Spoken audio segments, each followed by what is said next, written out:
Alright, it is about 20 minutes after 7. We're going to change out the front end. New tire, wheel, Arlen Ness, forks, deep cuts, fork boots. We're going to also take off the fairing a little bit later, adding a iPod controller. It's going to be mounted in there as well. But for the removal of the forks and the wheel, we'll just be taking off the center console instrument cluster, and hopefully that's it. I don't know if these handlebars are going to need to be moved or not, because these are slightly different at the base than stock, so we'll see once we get the console off what we have to do there. But like I said, 20 minutes after 7 a.m. we're starting the project. We'll see how long this thing takes. Okay, halfway there. It's going pretty much as planned. Everything is as described on other videos on YouTube. That's the difference after and before. If you notice, that amount of pitting is after 12 months stored in a garage. That's why I'm upgrading to these. I did have to make one slight modification. The 1.5 inch PVC used for seating the fork seal was on pretty tight once I hammered it down, so I just basically drilled a hole through it and used a 1/2 inch extension, put that through, and then just stepped on it and pulled it right out. So if you get stuck, that's an option. So on to the next one. Okay, well, this is the finished product. Everything's mounted up. Turned out pretty nice. Big thing is there's no axle hardware showing anymore on either side. Ran into just a minor snag on removing the left side stock fork.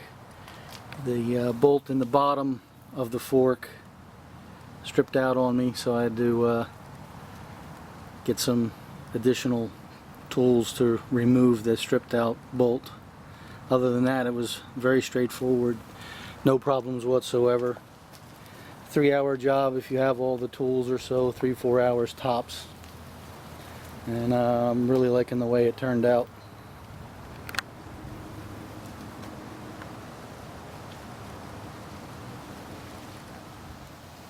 Okay, as mentioned, the only thing that needed to be removed to access the fork cap bolts was the instrument cluster, the center console. That was it.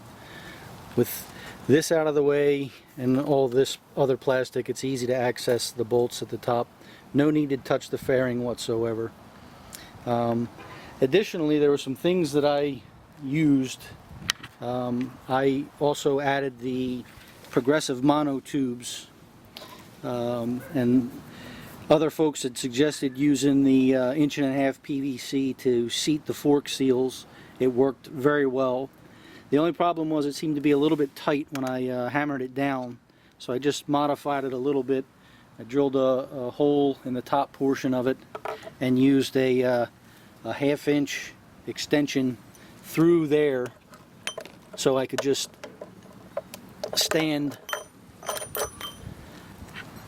And with that placed in there, I was able to just hold the end of the fork and step on that and pull it right off with no problem.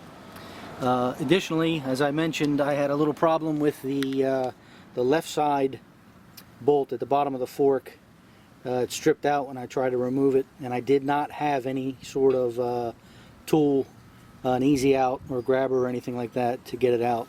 So ultimately, after driving around for a bit, Harbor Freight had this kit for, I think it was $10, and I bought this extension because at the bottom of the fork tube it is a very narrow hole to get in to reach that Allen bolt.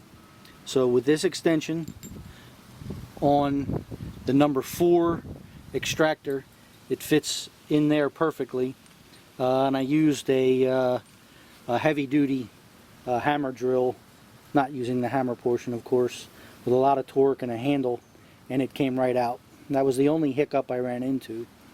Additionally, I put in the progressive mono tubes, which calls for 5 ounces of fork oil in each side. Harbor Freight had these bottles in a 3-pack for, I think it was $2.99, and the measurements, I don't know if that'll come out on the video or not, are right on the side of the bottle. So just filled it to 5 ounces.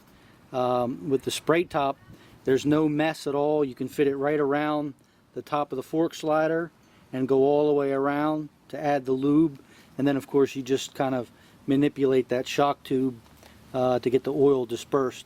But this worked out very well for a precise measurement of the oil, as well as putting it in with no drips or spills. Other than that, the installation went fine. I'm very pleased with the results. Also, working by myself, I used the jack out of my F-150. It worked perfectly with the bike on the lift. I used the jack out of the truck underneath the tire to support it as I removed the axle, and then again when I reinstalled it. It fits under the tire nicely and supports it without too much fuss, and you can easily adjust it by hand, lifting and lowering to get the axle lined up. Because on the hidden axle, it actually threads in to the other side, so you want to make sure that's lined up and balanced as well as you can, so you don't get any cross threading. But other than that, I'm very happy with the results. Hope this is helpful to you all out there on the forum.